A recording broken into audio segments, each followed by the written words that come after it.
Amém? Mateus capítulo 16, versículo 24.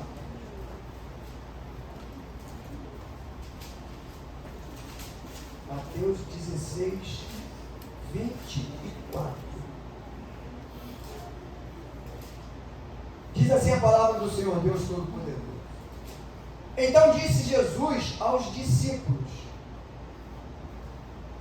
Quem é discípulo de Jesus aqui? Levanta a mão. Amém. Glória a Deus. Somos discípulos de Jesus. Se alguém quiser vir após mim, negue-se a si mesmo. Tome a sua cruz e siga-me. Pois aquele que quiser salvar a sua vida, a perderá. Mas quem perder a sua vida, por amor de mim, a achará. Olha o 26.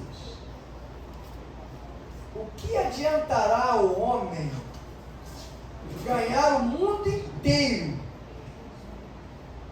se perder a sua alma?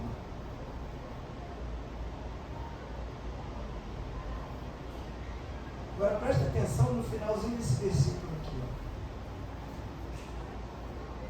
Ou que dará o homem em troca da sua alma?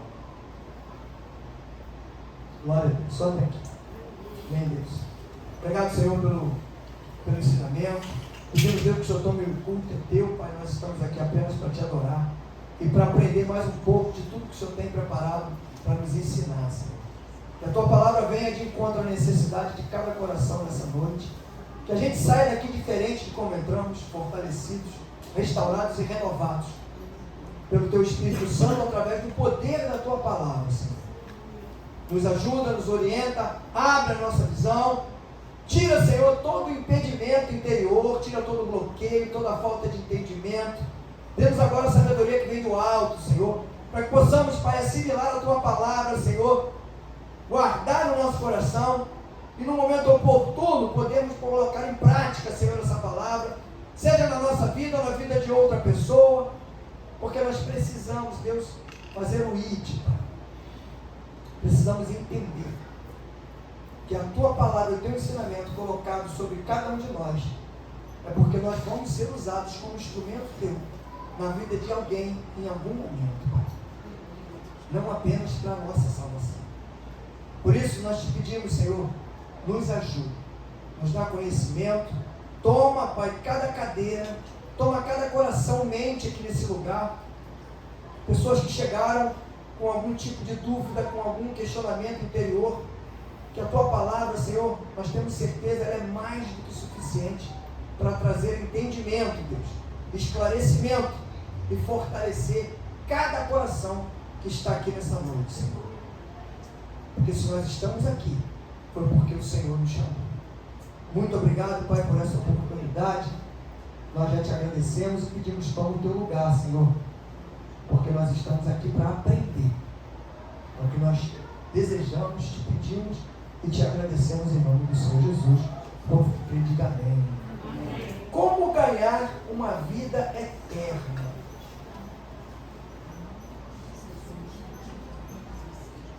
Nós sabemos como ganhar uma vida eterna? Ou nós temos um entendimento de como é ganhar essa vida eterna? A gente pode dizer, não, ganhar a vida eterna é aceitar Jesus. Mas será que aceitar Jesus engloba aí obedecer, caminhar com Ele, buscar o entendimento do que Ele quer? Porque às vezes Ele quer caminhar contigo de uma forma e com o irmão fica do lado de outra forma. Mas o objetivo é o mesmo. A direção é a mesma, só que os caminhos podem ser diferentes. Não tem, às vezes a gente vê, tem pessoas que conseguem uma mudança, chega na igreja todo quebrado, destruído, cheio de problema, de repente parece que a vida dá uma ajustada e ele vira, muda e começa a caminhar com Jesus de uma forma como se já tivesse 10 anos de igreja. Eu falo que tem gente que vem para Jesus, vem num carro a 180 km por hora e bate no paredão de concreto, não tem nem como frear. Ou morre, ou tem uma vida nova. Por isso que eu botei aqui, como ganhar uma vida eterna. Abra mão das suas vontades. Entenda os seus erros e pecados e se converta. Onde você ouviu isso, pastor? Versículo 24. O que você entende quando Jesus fala assim, ó, quem quiser vir após mim, o que eu falei no começo aqui, lembra? A gente nunca vai andar na frente de Jesus. No máximo do lado. Mas ele já está dizendo aqui quem está na frente. Aquele que quiser vir após mim, negue-se a si mesmo, né? Negue-se a si mesmo. Se esvazie do seu eu, passa a não ser mais nada. Zera tudo. Aperta um delete. Deleta tudo. Pegue a sua cruz, e aí o que você entende como a sua cruz? Tudo que tiver de errado, de pecado, de falha, tudo que precisa ser acertado na minha vida e na tua vida é a nossa cruz. Por isso que a Bíblia fala que a gente não tem que ficar tentando carregar a cruz do outro, não. Aí a gente até brincou ontem, né, em Capivari, que alguém falou, não, carregar a tua cruz. Aí o irmão falou, eu tenho mania de brincar, às vezes nesse momento eu falo, eu quero uma cruz de isopor e com rodinha. Aí o irmão falou, minha cruz é de isopor. Aí eu falei, com rodinha. Porque, na verdade, a nossa cruz já é muito pesada. Quando a gente vem para Jesus, a gente vem cheio de mazela, cheio de mania, cheio de eu sei fazer isso, eu sei fazer aquilo, eu entendo disso, eu entendo aquilo, eu sou bom nisso, eu sou bom naquilo. Aí a gente chega aqui, Jesus vai me aceitar? Mas o que é aceitar Jesus na verdade? Aceitar Jesus é diferente de se converter. Tem gente que aceita Jesus e se convence que está convertido, mas não está convencido. Não está convertido. O convertido verdadeiro, o cristão que verdadeiramente se entrega a Deus, se converte, ele consegue reconhecer as suas falhas e os seus erros e começar a tentar consertar. Por que eu falo que a nossa caminhada é uma caminhada de erros e consertos? Simples, meu irmão e minha irmã. No momento em que você ou eu estivermos com tudo certinho, ajustado, não estaremos mais aqui. Porque se alguém falar do teu lado, presta bem atenção no que eu vou dizer. Se alguém falar do teu lado, que está tudo certinho, não falta nada, está aprumadinho na presença do Senhor, está ajustado, não peca, não erra, não falha, não faz nada, ou tu corre, sai de perto, porque tu está sentado do lado de um fantasma, ou então tu fala para a pessoa, irmã, a Bíblia ensina, ou irmão, aquele que diz que não tem pecado, sabe o que ele está dizendo? Que Deus é mentiroso. Aquele que diz não ter pecado é mentiroso. Porque está dizendo que Deus é mentiroso. Se Deus fala que todos nós temos pecado, a nossa cruz é exatamente isso. O que representou a cruz de Jesus? Era o que aquela cruz lá, no Calvário? Tudo aquilo que era nosso.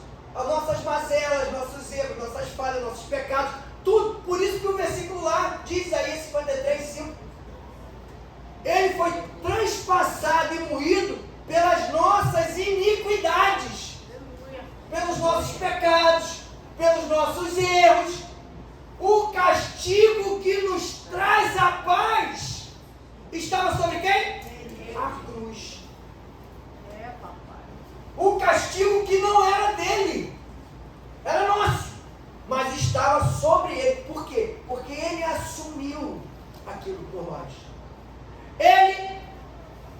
pegou aquela cruz que não era dele e carregou por mim e por você. Por isso nós estamos hoje aqui buscando um caminho de salvação. Tem gente que tem mania de dizer, isso é um perigo. Ah, estou salvo. Estou salvo aqui, estou caminhando, mas já estou salvo. Está enganado, hein? Está enganado. Salvação ela é diária. Porque eu posso falhar amanhã. Eu vi um filme. Sabe qual conselho? Um pastor, bispo, renomado, uma igreja enorme, próspero, a igreja só enchia, pregando a palavra verdadeira. Uma hora ele achou de questionar Deus, começou a questionar, viu algumas coisas que ele achava que estava errado, aí achou que a Bíblia não estava muito certo não. Eu comecei a avaliar o filme. Sabe qual o conselho que ele dava para o camarada que era tecladista dele? O cara era homossexual. Ele dizia para o cara que não tinha problema. Porque uma coisa é ser homossexual e outra coisa é viver como homossexual. Qual a diferença que tem? Ele estava morto? Ou ele estava vivo? Ele estava vivendo, estava. Ele tinha sentimento ou não? Então ele estava sentindo que ele era, não estava?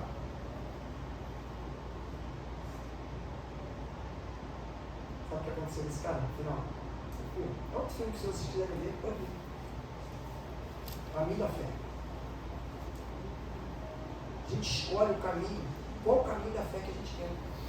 Porque uma hora pode chegar alguém para você e questionar algumas coisas. Que de repente você não vai ter entendimento. E o perigo é, lembra que eu falei que a falta de entendimento, ela dá cegueira espiritual e paralisia espiritual? Porque se a gente não tiver entendimento, a resposta nossa tem que ser, mas eu acredito no que está escrito na palavra de Deus. Eu não posso acreditar em alguém fora da palavra que está querendo me ensinar alguma coisa que não está na palavra. E o final desse cara foi a igreja fechada, sem ninguém. Ele numa igrejinha pequenininha lá. E aí eu descobri o porquê no final do filme todo dá um ensinamento. De como é que a gente tem que caminhar. Ensinamento com Jesus na palavra. No final do filme ele dá outro ensinamento. Porque ele foi para uma igreja independente, pequenininha, onde tinha lá um monte de gente que não era ex não, era atual. E aí chamada a igreja o quê? Inclusiva. O que é a igreja inclusiva? É a igreja que aceita tudo. Pode tudo como está. Pode tudo. Venha e fique como está. Porque você, Deus, vai te aceitar desse jeito mesmo. Quando a Bíblia está escrito uma relação de pecados e explícito, não entrarão no reino de Deus. Aí acha que vai entrar através da palavra de um homem que está confrontando a Bíblia? Não, eu digo que você vai entrar, pode continuar assim, porque Deus vem e usa versículo da Bíblia para convencer as pessoas. Porque Deus derramou sangue sobre todos, mas ela disse que lavou a todos. Derramou sangue sobre todos, mas não disse que lavou a todos.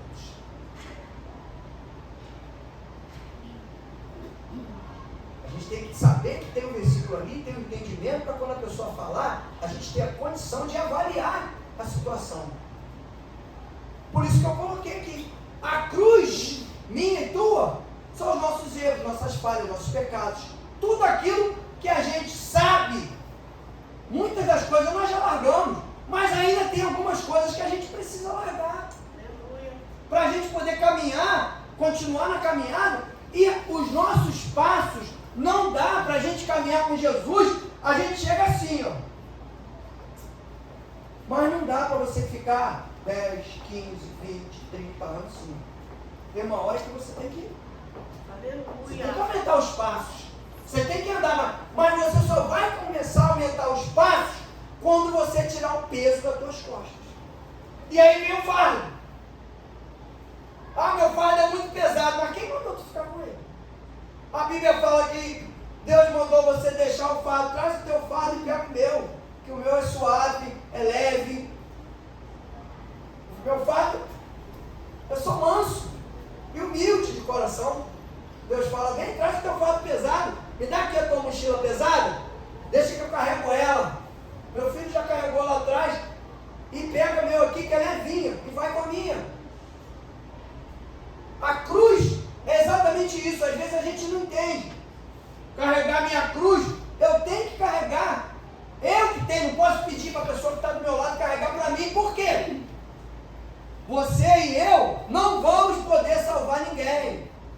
Eu não posso salvar minha esposa, não posso salvar meu filho, não posso salvar ninguém. A única coisa que eu posso fazer é orar por eles.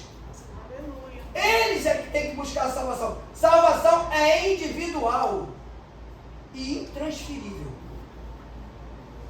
Eu não consigo transferir minha... não precisa me salvar não, Jesus. Eu busquei a vida inteira, estou aqui, eu adquiri minha salvação, mas eu queria transferir ela para o meu filho. Jesus fala, sinto muito. Mas não está escrito isso, pastor. Precisa falar onde está? Jó conseguiu? Eli conseguiu? Tentou, né?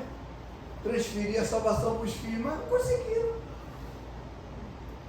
E prova nitidamente que a salvação ela é individual e intransferível. Não adianta fazer declaração, não adianta carimbar, não adianta nada. Ela é tua. Você vai lá no final, vai ser chamado o seu nominho. É você, vem cá, né? Vem para a balança aqui, meu filho. Vai aqui, né? Fica aqui do meu lado. Vai para aquela balança. O que que fez aqui?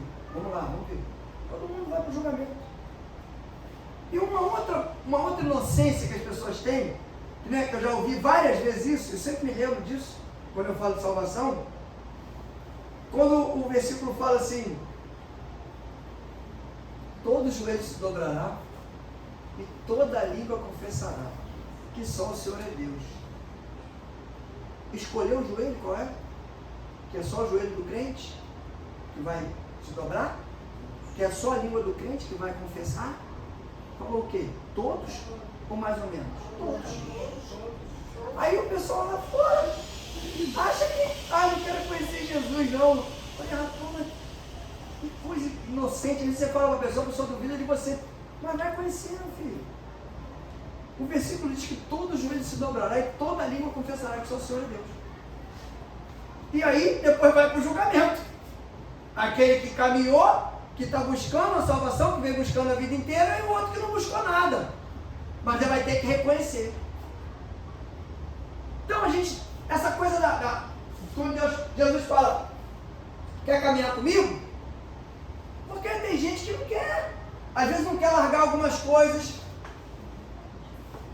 E aí, você diz assim, o pessoal pode ser próspero no mundo. Por isso que a Bíblia fala, não inveje a prosperidade do ímpio. Eu digo, vou pior ainda, vou mais longe. Eu vou mais longe. Quando Deus diz para você não invejar a prosperidade do ímpio, por que tem crente que acha que tem que invejar a prosperidade do irmão dentro da igreja? Deus já foi lá longe, falou do ímpio, para não falar aqui e falar lá, né? Mas aí às vezes a gente se pega vendo uns irmãos questionando a prosperidade do outro. E aí eu tenho duas teses para essa situação. Digo isso de cadeira porque eu já vi isso na igreja. Nem toda prosperidade na igreja é de Deus. E pastor, que isso? Isso é heresia. Eu toco você na Bíblia. Nem toda prosperidade na igreja é de Deus. Vou te dar um exemplo. Você conhece um irmão na igreja que faz tudo errado. Faz um monte de coisa errada. Ninguém sabe, só você. Mas o irmão é próspero. O irmão tem um emprego que... Vamos dizer que o irmão seja político. Porque a gente sabe que aquele político lá tem um monte de ruim. Mas o irmão trabalha com o senador fulano de tal, mas não vai nem no emprego, é fantasma. Só está na lista lá. Porque de repente o salário é 7, e a gente sabe que isso acontece. O salário é 7, ele te dá 3, fica com 4 para mandar para o partido. Mas tu é funcionário fantasma. O carro que você comprou, ou a casa que você comprou, alguém arrumou uma transação lá com alguém e foi e vendeu a casa para você mais barato, de forma errada. Aí o irmão tu tá olhando, o irmão tá na igreja contigo, no mesmo culto, né? Dando o mesmo glória a Deus, o mesmo aleluia, caminhando contigo, e tá recebendo um monte de coisa e tu nada, chupando o dedo. Mas como é que é isso, Jesus? Só esse irmão que ganha as coisas, não ganha nada. Eu estou buscando aqui, e aí o pastor fala que Deus, quando a gente busca, quando a gente caminha com Jesus, a gente vai conseguir as coisas, e o irmão está conquistando e eu não estou conquistando nada. Vigia. Vigia. Sabe por quê? Não tem um ditado da fora que uma hora a casa cai? Uma hora a casa vai cair. Porque é bíblico isso. Lembra aqueles meninos que vendiam, aqueles artesãos que vendiam santinho, que faziam imagenzinhas? Vendiam nos templos para quem? Para mundano? Não. Se ele vendia no templo, ele estava onde? Ele era o quê? Estava no templo. Deu no templo. E era crente, estava lá, no meio dos crentes. Não era? Só que não era cristão, era crente. Mas cristão não era, porque se fosse cristão, ele não faria aquilo. Mas eles eram prósperos. Vocês já viram essa passagem? Eles eram prósperos. Todos eram ricos. Todos. E sabe qual foi o final da história? Uma hora eles inventaram que tinham que matar Paulo. Por que tinha que matar Paulo? Porque Paulo pregava o evangelho verdadeiro. E dizia que aquilo era heresia e que aquilo não era para ser cultivado. Aquilo era idolatria. E aí eles começaram a ver que estavam deixando de vender santinho, o faturamento estava caindo, então se esses crentes não comprarem, a gente vai quebrar. Mas não conseguiram matar Paulo. Mas eles eram prósperos. Então, é um perigo isso, a prosperidade. Que a gente às vezes fica olhando e querendo aquela mesma prosperidade, quando não sabe de onde vem, nem de onde é, nem como é. O que a gente tem que buscar, a prosperidade que a gente tem que buscar, é a nossa conversão verdadeira e o nosso caminho com Jesus, para que a gente consiga, de forma diferente, estar sendo fortalecido pelo Espírito Santo, continuar na caminhada e buscando salvação. O que nós estamos, na verdade, buscando é salvação, presença do Espírito Santo. E, mas não vem mais nada não, pastor? Vem. Se você começa a conquistar coisas espirituais, com certeza, se você está no sobrenatural, você vai receber no natural. Aleluia. Não tem como. Porque o sobrenatural está além. Agora, se você busca, presta bem atenção, o sobrenatural está além. Quando você consegue no sobrenatural, automaticamente no natural você vai conseguir. Tu está enxergando lá, tu não vai ver aqui o que está acontecendo?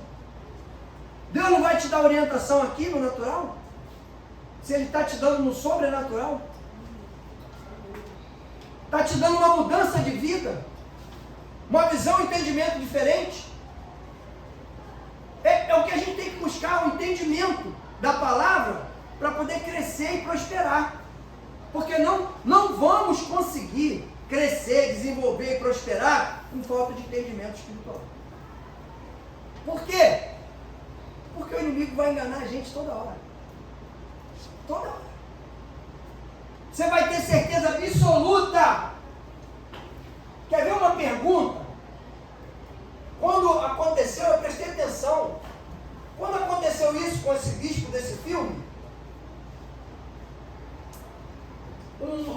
um homem de Deus que foi o precursor do início da carreira dele, chamou ele para conversar. E falou para ele, ele contou, falou, você vai continuar pregando isso que você está pregando? Aí ele falou, não, porque Deus falou comigo. Aí o cara falou para ele, isso é heresia. Isso que você está falando é heresia. Mas eu vou te fazer uma pergunta. Fez a pergunta 2 vezes. Fez a primeira vez, falou assim, você tem certeza que foi Deus que falou para você isso? Ele falou que Deus que tinha falado para ele aquela montão de bobagem que ele estava falando. Quer dizer, está escrito na Bíblia o contrário, mas Deus falou para ele a verdade. Quer dizer, Deus escreveu a Bíblia há 2000 anos atrás para inventar mentira para um monte de gente, falou a verdade para ele. Olha que coisa de louco. Mas não pensa que isso é só no filme não, porque o cara do filme, ele não inventa nada. Ele só copia e bota na televisão. Pode ter certeza que tem um monte de doido aí assim, achando que tem um entendimento diferente do que está na Bíblia. Então, o cara perguntou para ele, você tem certeza que foi Deus que falou contigo? Ele ficou olhando para a cara dele e não falou nada. Nem de cima que não. Passou mais uns 10 minutos, o cara perguntou de novo, você tem certeza que foi Deus que falou contigo? Lembra quando eu falo aqui, algumas vezes eu já falei, que às vezes a gente tem uma mania de dizer, não, porque Deus falou comigo, Deus me mostrou isso aqui. Será que foi Deus mesmo?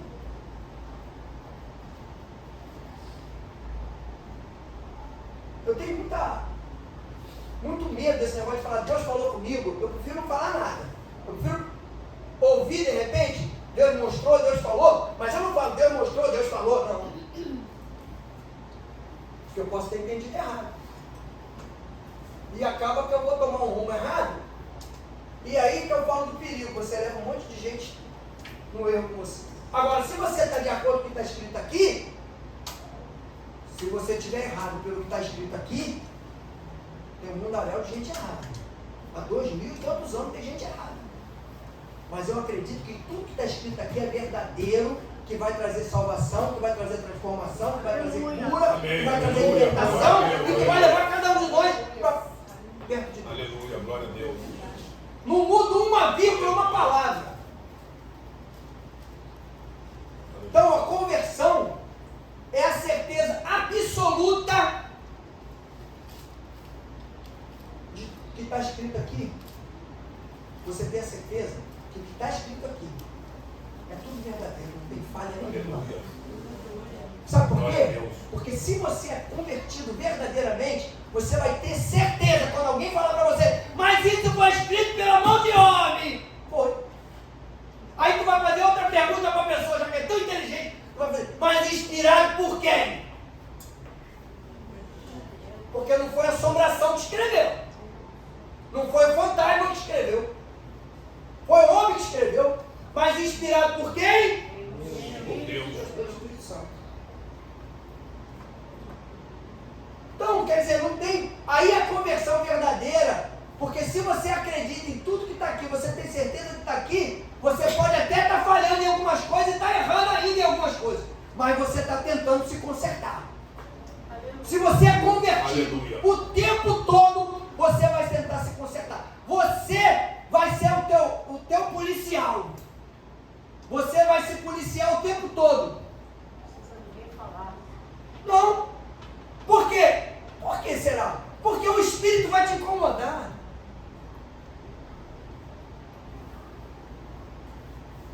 E o Espírito pode te incomodar para você ir ou para você ficar. E aí tu tem que obedecer. Se ele não mandar tu ir, não vai não. Não vai não, porque tu vai arrumar problema. Não vai não.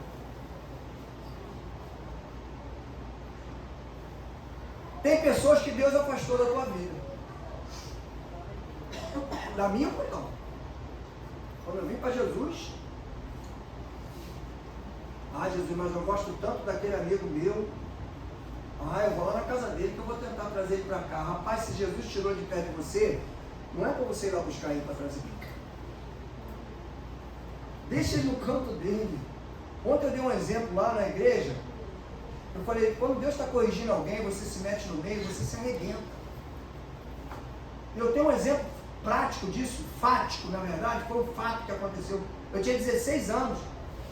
Tamparam numa briga, dois caras na rua lá, dois colegas, tamparam na briga lá, tapa, soco. coisa de doido, eu saí de perto. Aí um amigo meu foi separar a briga. Olha que coisa linda. Ele entrou na hora que o cara soltou o soco. Eu falei, quem? No olho dele. Veio com o olho roxo. O cara me acertou quando tu bateu em mim, eu na frente, irmão. Eu ia dar no cara, já tinha segurado o outro, segurou o outro. Eu ia bater nele, então entrou na frente. Eu guardei isso comigo para aprender com Jesus.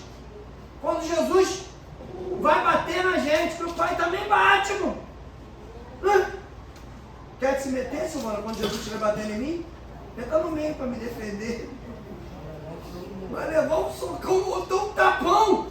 E aí, cara, não sei o que está acontecendo isso comigo. Eu ajudo tanto para rapaz, no inferno tá cheio de gente com boa intenção. Está lotado de gente com boa intenção. E a gente erra, às vezes, e peca por esse excesso de zelo. Imagina se Deus querendo corrigir Corá, que afrontava o tempo todo Josué. Aí Josué, né, líder, homem de Deus, Josué, não, eu vou ajudar Corá aqui, tadinho, vou ajudar ele. Tinha entrado no buraco junto com ele. E com Abirão, com aqueles outros que estavam junto com ele, aquele Rão, não sei o que era Rão, que morreu todo mundo lá junto, os amiguinhos. Então a gente às vezes quer tentar consertar algo que não tem que consertar, tem que deixar Deus agir. Deus fala, vai, você vai. Fala, não vai, não fica. Fica quietinho. Aleluia. Ah, mas eu estou com vontade de ir lá falar. Não vá, fique aí. Porque se tu for, tu vai se dar mal. E aí a gente acaba que às vezes desobedece a Deus. Então tudo é ensinamento. Tem que carregar. A tua cruz, ela é tua. A do vizinho é dele. Não adianta tu querer carregar a cruz do outro junto com a tua. Ah, pastor, mas diz que tem que ajudar o irmão. Claro que tem que ajudar o irmão, mas eu não preciso estar carregando ele no colo para ajudar ele. Eu posso ajudar ele de longe, orando por ele, dizendo para Deus botar a mão nele. Deus, aquela oração de crente meio, né? Deus, bota a mão nele, Jesus. Acerta a vida dele. Está orando, quase pedindo para Deus dar uma chicotada, né? Dar uma batida. Dá um sacode nele. Jesus, entra que eu estou podendo. Que isso, Jesus, vai devagar. Às vezes a gente faz umas orações que tem que ter cuidado. Porque a nossa palavra tem poder, né? E a gente determina algumas coisas na vida das pessoas. E o que a gente tem que determinar é cura, libertação, transformação. Não tem que estar determinando coisa fora do ensinamento. Isso é conversão, é quando a gente acredita integralmente em tudo aquilo que Jesus colocou e deixou para nós, é verdadeiro e não tem como mudar. São cláusulas imutáveis, são cláusulas pétreas, que a gente chama na Constituição. Não se muda. Se mudar tem consequência. Tem consequência. Uma hora chega. Entregue sua velha vida para Jesus e receba uma vida nova. Entrega sofrimento, entrega dúvida, entrega dores, entrega tudo. Deus, não sou mais eu que vivo, o Senhor é que vive em mim. A minha vida é tua, faz dela o que o Senhor quiser. Mas eu tenho medo de fazer isso. Cristão tem medo de fazer isso. Por que será que o pessoal tem medo de fazer essa declaração? Será que porque eles acham que Jesus não vai fazer nada? Eu acho que é o contrário. Eu acho que a gente tem certeza absoluta que Deus vai fazer tudo. Vai mudar tudo, vai estruturar tudo, vai botar tudo no lugar. Mas eu tenho que fazer a minha parte. Aí é que é a parte difícil. É eu fazer a minha, me comprometer com Ele.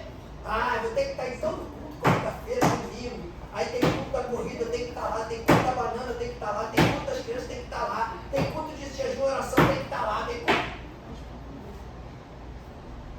Se tu está pensando assim, nem faça. Você pode nem ir. Você só não pode pensar assim. Porque às vezes a gente quer ir, mas não dá para ir, não pode ir, não tem como ir. Não quero ir. Mas eu já aí premeditado. Ah, Deus, eu queria que eu acertasse a minha situação toda, mas esse compromisso. Mas o compromisso, ele deixa de ser compromisso quando você está convertido. Porque o compromisso, ele vira prazer. Se a gente vier para o culto, pensando que o culto é para nós, de vez em quando tu vai sair frustrado. Ah, esse culto não foi legal. A palavra não foi boa. Não teve nem reteté. Primeiro que reteté não é coisa de crente, né? Reteté, isso é baixo espiritismo.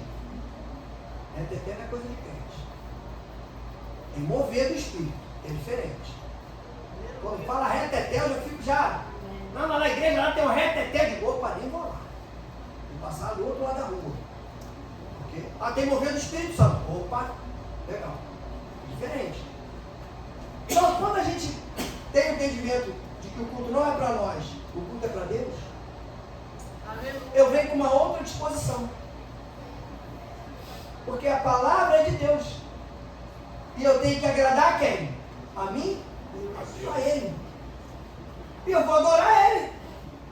E vou agradecer a Ele pela palavra que Ele mandou para mim, porque eu tenho certeza que essa palavra vai me alimentar e vai transformar, pelo menos, alguma parte da minha caminhada. Vai me ajudar a caminhar de forma diferente. Amém?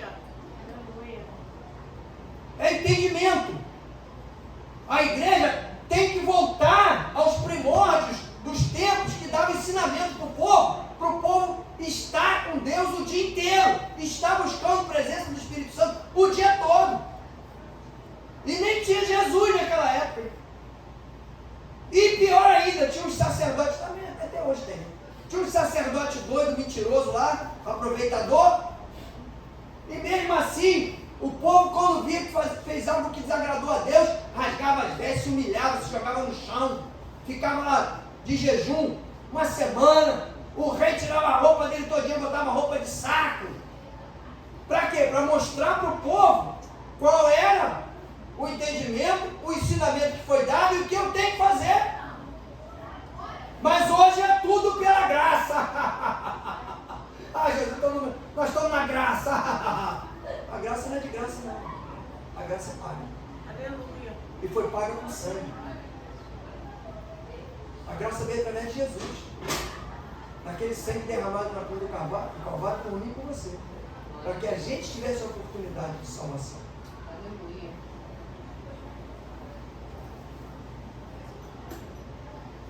Suas conquistas naturais não podem te salvar. Aí eu botei uma pergunta aqui. Você pode negociar sua salvação? Porque às vezes a gente busca tanta prosperidade, né? O povo quer buscar tanta prosperidade, tanta riqueza, tanta coisa boa, tanta saúde, tanta coisa. Eu quero caminhar com Jesus, eu tenho que ter saudável, eu tenho que ter dinheiro, eu tenho que ter carrão, eu tenho que ver minha prosperidade. Não, você que quer ver a tua prosperidade. Porque o cristão verdadeiro, ele não está olhando para isso. Ele não está olhando o carro que chegou na igreja, ele não está olhando a roupa que você está, ele está olhando a tua caminhada de fé. Porque às vezes a gente conquista muita coisa. A gente tem muita prosperidade material e natural. Mas o cara que é muito famoso, muito rico, muito tudo, será que ele tem condição de pegar alguma coisa que ele tem e falar: Deus, eu entrego tudo isso aqui para a minha salvação? Por isso que o versículo fala ali no final. O que o homem pode oferecer a Deus em troca da sua salvação? O quê? Com tudo que... conquistei o mundo inteiro. Tá. Mas tu buscou a tua salvação? Não, mas eu vou negociar agora com Deus, porque eu fui legal, eu ajudei todo mundo, eu trabalhei muito, conquistei as coisas, não roubei nada de ninguém. Mas tu buscou a tua salvação? Então, se você não buscou, você conquistou para quem? Para você. você. Primeiro ponto de vista que eu acredito que Deus olha. Quais foram as pessoas que você salvou? Que você pelo menos ajudou, colocou na caminhada de salvação. Cadê as pessoas? Ninguém. Por isso que eu falo. Nenhum de nós está aqui apenas para a nossa salvação. Todos nós que fomos chamados por Deus, nós temos pelo menos um compromisso. Resgatar uma alma. Aleluia. Uma. Meu Deus. Para quê? Lembra da passagem dos talentos? Aquilo ali é um ensinamento fantástico. Deu 1 para um, 2 para outro, 3 para o outro, 5 para o outro. O que recebeu 5, multiplicou aqueles talentos, fez 10, guardou, o outro que recebeu 2 fez 4, o outro que fez 3 fez 6. Todo mundo multiplicou os talentos, todo mundo usou aquilo que o homem tinha deixado, né? Aí o que recebeu 1, devia ter olhado, meu irmão recebeu 5, tem que correr atrás para recuperar, para chegar nos 5 dele e depois multiplicar. Não, chegou o dono, veio buscar os... Não, porque eu guardei porque eu sei que o senhor ia cobrar da gente, o que o senhor pediu para a gente guardar, eu guardei para não perder, pensando que o cara ia dizer, poxa, legal, tu ficou com medo de perder o que é meu, né? Mas eu queria que você multiplicasse, não é que você ficasse com medo de perder. Que se eu dei na tua mão, eu confiei em você. E confiei que você ia multiplicar isso. Servo infiel. Eu vou tomar o que eu te dei e vou dar para o outro. Sabe por quê? Porque eu dei 5 para ele. Ele podia ter guardado os 5, mas não, ele multiplicou, fez 10. Isso ensina para mim que pelo menos uma vida a gente tem que multiplicar. Aleluia. Quer ver uma conta básica? São 70 milhões de evangélicos. Já deve ter passado um pouquinho. Imagina se cada um salvasse 1 por ano. O ano que vem teriam quantos? 40 milhões. O outro ano? Quantos? 380. Não tinha mais gente para salvar. Não tinha mais gente para salvar. O Brasil tem 240 milhões de habitantes. No primeiro ano, no segundo ano, 140. No terceiro ano, 280. Vai faltar gente. Eu quero salvar. Não tem gente mais para salvar, não. Eu quero salvar gente. Viu como é que a sabedoria de Deus, a palavra de Deus, com uma pessoa, aí o mundo tem um ditado que fala, uma andorinha não faz verão. Eu conheço uma que fez. Jesus. Exatamente. Começou sozinho, lutando contra tudo e contra todos. Perseguição. Depois escolheu 12. Improváveis, Meu Deus. totalmente, vamos botar aqui, inqualificados ou inqualificáveis. É fiel. Gente, doutor, mas que só tinha entendimento intelectual. O outro analfabeto que não sabia nada. Tudo improvável. O outro grosso que nem não sei o quê, estúpido que só. Aí, hoje eu vejo cristãos dizer assim, não, eu não sei se Deus vai me usar muito, porque eu não entendo muito da palavra. Mas tu sabe ler? Tu tem entendimento? E se você não souber ler? Porque eu conheço gente que não sabe ler nada. E se eu falar um versículo aqui, ele fala o restante. Meu Deus. Como é que é isso? O pastor também conhece. Tu fala o começo do versículo, a pessoa já fala o final. Como é que é isso? Não sabe ler? Conheci um pastor que ele falava o versículo e dizia assim, ó, vai lá. Falava o versículo, a pastora ainda também conheceu ele. Falava o versículo todinho e dizia assim, confirma lá para ver se é isso mesmo que está escrito lá em Romanos 32, capítulo, versículo 7. Aí tu ia lá, Meu Deus, Aleluia. né? Lorival. Pastor Lorival, numa comunidadezinha lá no Batã, uma igrejinha no meio da comunidade lá no morro, na subida do morro do monte que a gente ia. Falava o versículo assim, ó, não sabia ler nem escrever nada. Aí Deus chama E capacita ou não? Ainda tocava violão. E tocava violão, e cantava ainda. E a gente ainda tomava uma tubaína dele lá de 2 litros e comia um salgado cheio de gordura. Chegava de cueca. Ungido. Todo na madruga, cheio de fome. Descemos do monte, uma pipoca da manhã. O que tem, irmã? Não, tem umas coxinhas aí. Meu Deus. A coxinha quase que pingava o óleo. É bom que lubrificava, a gente saía de lá quente. Um frio de madrugada. Colocar um violãozinho para nós. E aí, tudo isso foi ensinamento, foram 6 anos, né? 6 anos, toda a última sexta-feira do mês, nós subíamos um monte. Tinha vezes que ia 30 pessoas, tinha que ir 5 carros, 6, sei lá. E uma carraria, só parecia uma carreata, para lá pro monte. Tinha gente que subia empurrado. Isso também faz parte da conversão. É você acreditar que Deus pode curar. Vai subir mancando, mas vai descer andando. Subia empurrado. Teve uma que a gente teve que empurrar, a pastora abraçada, a gente nem pastor era, eu era diácono, ela na obreira. E a gente subindo, empurrando a pessoa, carregando a pessoa, subiu um monte assim, igual uma caveira. Quando desceu, Louvando.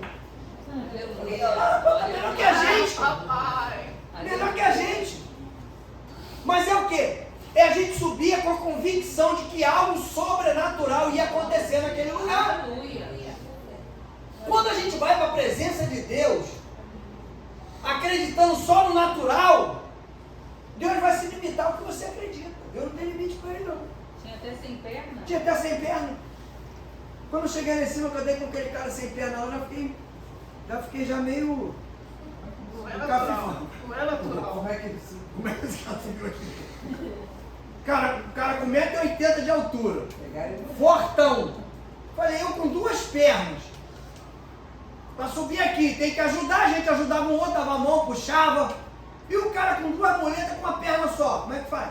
Com 1,80 m, parrudo, fortão, grandão. Falei, rapaz, eu nunca vi um monstro daquele tamanho. E não era branquinho, do cabelinho lourinho e olho azul, não. Era quase um negão. O cara maior que o Adriano e mais forte que o Adriano. O Adriano tá barrigudinho, né, tadinho? Mas o cara era forte, parrudão. Chamou a atenção. Vamos aí. Chamou a atenção aí. Fiquei olhando, olhei aquilo, já fiquei encafifado. Aí no final a gente indo embora, o cara para ali, a gente orando para vir embora. Aí tava eu, pastora Ellen, Rosane e a Bia, né? Aí o cara para ali, pastor, posso falar um negócio pro senhor? Eu falei, falar pode. E Deus está mandando eu falar. Falei, falar pode, só não sou pastor. Não, é pastor, você foi, não sou. E começamos a discutir. Não é. Eu falei, pô, esse cara vai pegar essa bengala aí, essa muleta vai dar em mim aí daqui a pouco. Falei, irmão, se Deus mandou, não, Deus mandou, só me autoriza a chamar o irmão de pastor. Se Deus mandou, quem sou eu para dizer que não? Aí botou a perninha assim, uma muleta. Foi. Lembra isso? Eu lembro direitinho. Botou a perninha na muleta assim, ó. E começou a largar o rolo, começou a soltar tudo que estava acontecendo com a gente na igreja. Tudo! Não foi? Falou tudo que a gente estava passando na igreja. E falou, a igreja, Deus já tem uma igreja preparada, pronta, tem um povo para caminhar. E a igreja vai ser, como é que foi? Estou vendo um galpão, vendo um espaço grande, e Deus vai entregar uma igreja na sua mão. Eu falei, eu acreditei. Tomei posse, eu não queria. Mas por quê? Por causa da circunstância. Como é que aquele cara subiu naquele monte? Como é que aquele cara veio falar aquele negócio para mim que estava acontecendo comigo? Foi quem que falou para ele? Se eu nunca vi ele na minha vida. Depois nunca mais nós vimos aquele cara lá. O pastor Lorival disse que nunca viu. O pastor Lorival nunca viu um cara sem perna subir naquele monte. Foi igual um cachorro. Foi o cachorro. Lembra do cachorro? Lembro. Um cachorro branco. Cachorro Nós subimos foi e tinha uma irmã que ficou atrasada. Chegou depois. Aí subiu um monte. Porque lá tinha umas trilhas e tu se perdia. Aí a irmã disse não que tinha sinal de celular. não tinha. Aí ela disse que foi até um determinado ponto. E parou cachorro. Um cachorro branco. O branco conduziu ela até a E o cachorro ia andando na frente dela e o cachorro parava e latia para ela. Aí virava e... Aí ela foi seguindo o cachorro. Quando chegou lá perto de onde a gente estava, o cachorro saiu fora, foi embora e sumiu. E aí ela deu de cara com a gente, achou a gente. Quando nós descemos, o ser humano é fogo, né? Quando nós descemos, nós fomos perguntar. O pastor, Lourival, pastor, agora um cachorro branco aí, que a menina viu que estava latindo e guiando ela, foi levando ela pelo caminho, ele ficou olhando para a minha cara, ele falou assim, cachorro branco. O único cachorro que tem aqui é aquele pretinho ali, rapaz. Eu falei, Jesus, de onde é esse cachorro? Ele falou, não tem cachorro branco aqui não, velho. Mas a irmã falou que tinha um cachorro que parava, latia, e ela andava, ele andava, ela andava atrás dele e foi guiando ela pelo caminho que ela estava perdida.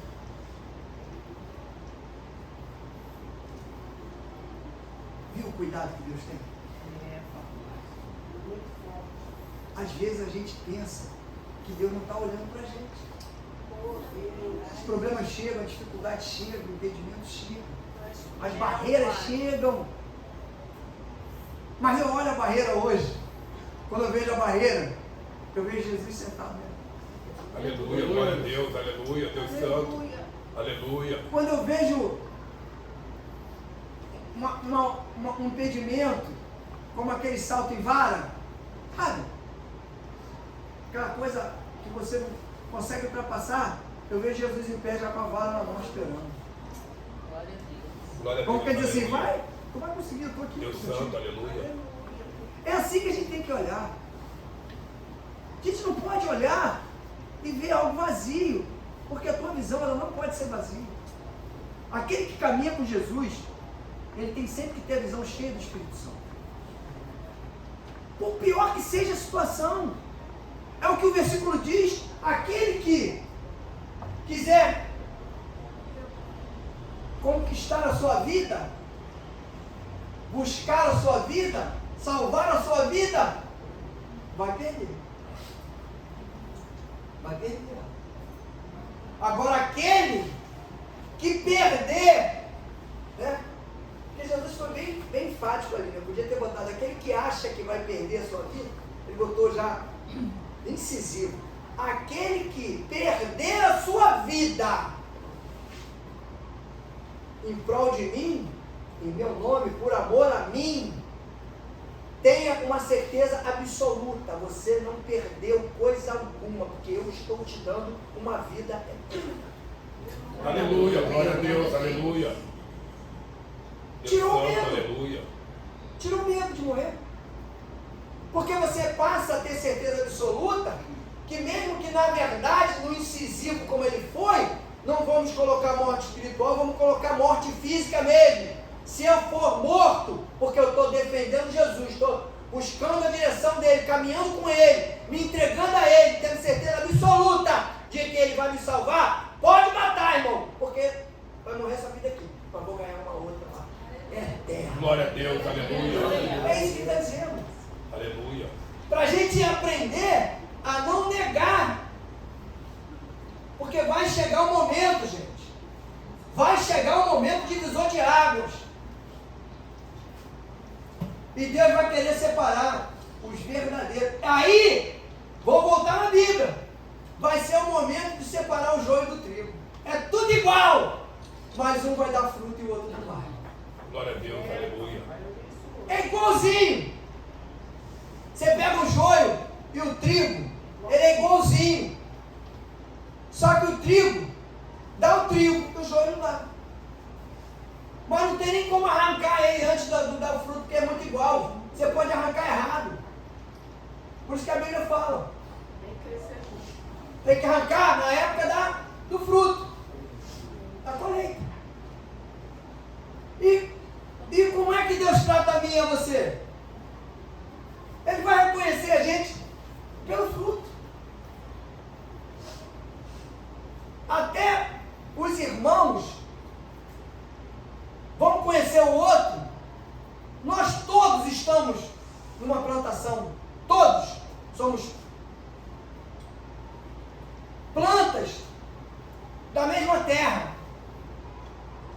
Só que a gente vai se conhecer e se diferenciar pelos frutos. E o que são nossos frutos? Nossas atitudes, nossas palavras. A Bíblia não fala de que a boca fala do que está cheio o coração. Se você está perto de uma pessoa que só fala bobagem, só fala maldição, só fala tristeza, só fala derrota, só fala... o coração dela está cheio disso. Não tem como eu estar com meu coração alegre, cheio de disposição. Vai dar tudo errado ontem. Eu acredito que pelo andar da carruagem amanhã também não vai dar certo. Então, mas o coração está alegre, cheio de alegria, cheio de certeza, cheio de Espírito Santo. Como é que vai estar com o coração cheio de Espírito Santo, cheio de tristeza? A Bíblia diz que a alegria do Senhor é a nossa força. Se a alegria do Senhor é a nossa força, o cristão tem que ser alegre. O cristão, para ser feliz, não precisa ter dinheiro, não, gente. Precisa ter Jesus. Aleluia. Porque Efésios, não, Gálatas 4:7. Isso. A fé que excede todo entendimento. Acho que é. Se eu falar em memória. A fé, o que é a alegria, a tranquilidade, não é? A paz, é a paz. Filipenses 4:7, é isso? A paz que excede todo entendimento. Mas e se estiver duro, pastor? A paz que excede todo entendimento. Se estiver doente, pastor, a paz que excede todo entendimento. Se estiver morrendo, pastor, a paz que excede todo entendimento. Porque nós damos testemunho até na hora da nossa morte. E o cristão verdadeiro, convertido, ele cura, transforma e liberta pessoas até depois de morto. Porque dependendo do legado que você deixar, as pessoas vão entrar em situações e vão lembrar do que você falava quando estava dentro da situação, do que você ensinava quando você estava com problema. E isso vai ajudar as pessoas a se converterem ou se resolverem dentro da situação. Isso vai ajudar. Para a gente encerrar, coloquei uma observação aqui. Podemos ter uma vida próspera no mundo, até ser rico. Mas com essa vida, aí eu fiz uma pergunta. Com essa vida, tem algo que possamos oferecer a Deus em troca da nossa salvação? Se eu tiver tudo o que eu quero, tudo, não me falta nada, será que eu vou ter alguma coisa para oferecer para Jesus em troca da minha salvação?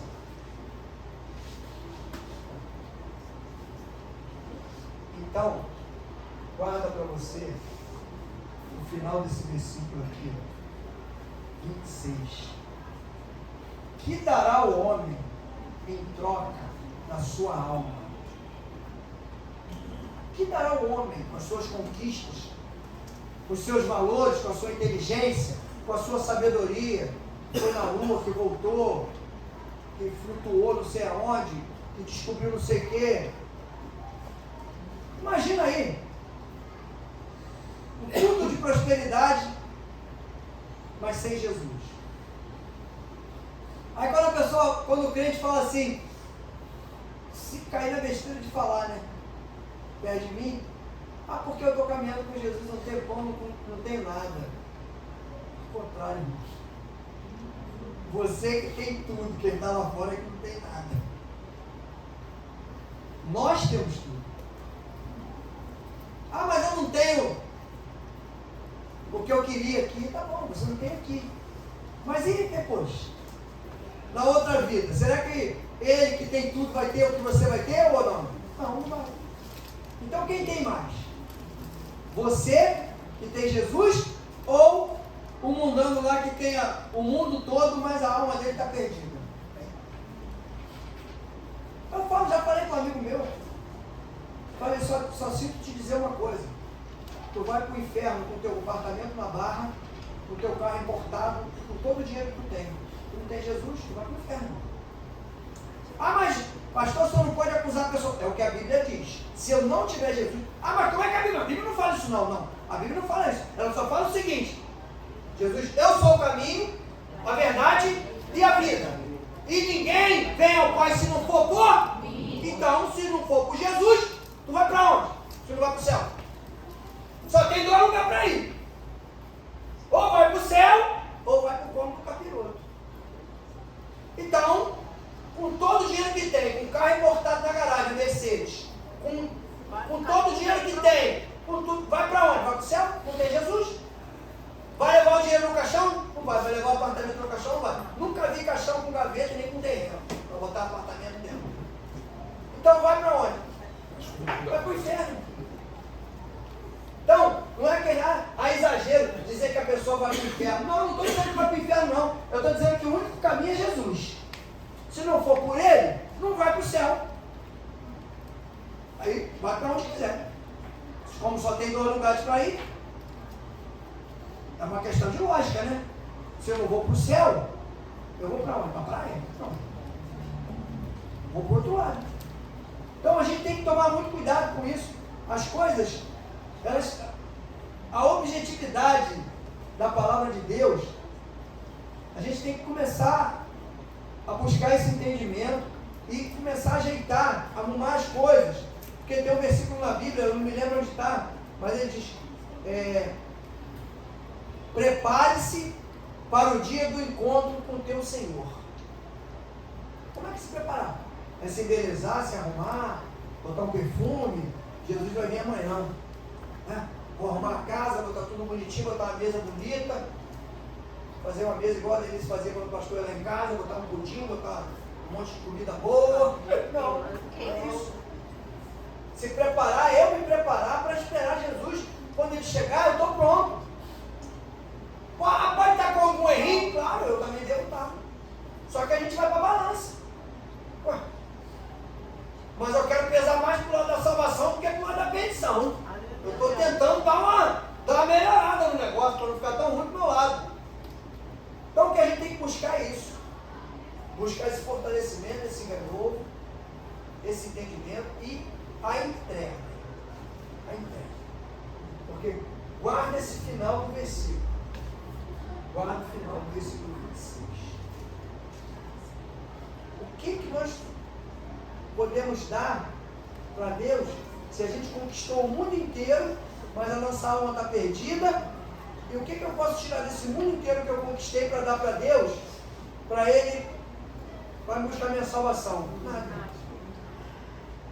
O que eu posso dar para Deus, eu não preciso nem ter nada do mundo, nem do mundo inteiro, nem a metade do mundo, nem a terça parte. O que eu posso, o que Deus quer de mim, o que Deus quer de você, a gente já tem hoje e pode dar para Ele e conquistar já, buscar uma vida nova para minha vida, que é isso aqui. Deus quer o teu coração. O que Deus quer de nós? Mudança Ele muda cada um de nós. Mas na verdade, o que Deus quer de nós é o nosso coração. Porque se Ele conquistar o teu coração, com certeza você só vai fazer aquilo que Ele determinou para você fazer. Amém? Entrega o teu coração, deixa Deus agir, sem ansiedade. Ficamos preocupados? Sim, é natural do ser humano, mas sem ansiedade.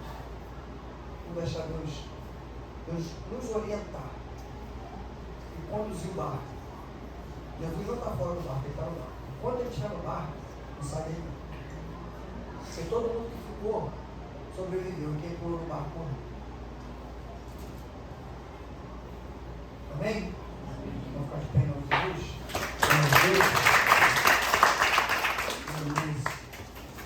Deus é justo e fiel. A pessoa falou para mim no outro dia: Deus é bonzinho, né, Alex? Deus é bom, né? Eu falei: não sei não, eu sei que Deus é justo e fiel. Ele é um Deus de justiça. Ele dá aquilo que a gente tem. Ah, eu recebo até o que eu não mereço. Não, Deus só te dá o que você merece. Senão, vai contradizer a palavra. A gente pensa mania, né? Deus dá além do que eu mereço, não dá não. A gente que diz que não, foi para agradar a Deus, né? Mas não é não. Não precisa falar isso, não vai agradar a Deus. Até porque o versículo diz que Deus não dá nada além daquilo que você suporta. Então, se Ele não dá nada além do que você suporta, não é apenas prova não. É dinheiro, é inteligência, é tudo. Para nos estragar. Ele sabe o limite de cada um de nós. Então Ele vai entregar de acordo com o nosso limite, de acordo com aquilo que a gente suporta. Eu creio nisso. Vamos orar pelos pedidos de oração? Queria que estendesse suas mãos em nome de Jesus.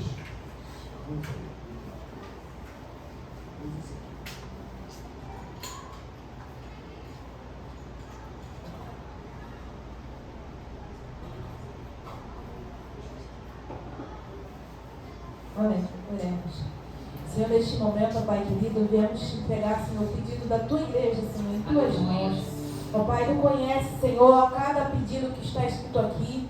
O Senhor é um Deus soberano, ó Pai querido. Vai de encontro, Senhor, a cada coração, a cada, Senhor, família, Senhor, que foi entregue aqui em tuas mãos. Senhor, cada problema, cada dificuldade, Senhor. O Senhor é poderoso para resolver de acordo com a sua vontade, Senhor. Porque a vontade não é nossa, mas é sua. O tempo não é nosso, mas é seu. Senhor, que o Senhor venha aumentar a fé dos seus filhos. Que eles vão ter a certeza que no seu tempo e no seu momento, ó Pai, o Senhor irá agir. Que o Senhor venha curar, libertar e salvar, Senhor, vidas que estão aqui com seus nomes gravados, Senhor. E o Senhor conhece eles desde o ventre da mãe deles. Então que o Senhor venha, Senhor, agir, Senhor, e fazer aquilo que lhe apraz, ó Deus. Não o que desejamos, mas aquilo que o Senhor determinou para a vida de cada filho seu que está aqui, Senhor, neste momento. Toma cada família, Senhor, cada lar, em tuas mãos, que venha agir, Senhor, em cada vida, ó Pai. Que o Senhor venha agir e que venha acontecer a sua paz, Senhor, em cada lar. Como o pastor falou, Senhor, podemos não ter nada, mas a sua paz, que excede todo entendimento, ó Deus, estivesse em nossas vidas, Senhor. Nós podemos levantar e agradecer e dizer: o dia hoje é bom, porque o Senhor está conosco, Senhor. Então que os teus filhos venham confiar em Ti e saber, Senhor, que em meio aos problemas e às dificuldades, o Senhor está conosco. E cada coisa irá para o seu lugar, no seu momento, no teu tempo, ó Deus. Nós te pedimos e agradecemos, cremos na sua vitória e no teu poder, ó Pai. Glória a Deus. Aleluia, Pai. Senhor, ainda na tua presença, te agradecemos, Deus, pelos louvores, pela palavra, por tudo que aconteceu, por cada um dos irmãos que estão aqui comigo. Leva-nos em paz para onde nós fomos, que tenhamos uma semana abençoada, Pai. Que o teu Espírito esteja conosco, nos guiando e nos orientando o tempo todo, Senhor. Porque somos dependentes do teu ensinamento, Pai. Muito obrigado por tudo. Leva-nos em paz, Senhor. Temos uma semana tranquila, que é algo de especial da tua parte nos alcança essa semana. É o que nós te pedimos, Senhor. E te agradecemos já em nome do Senhor Jesus, porque crente que amém.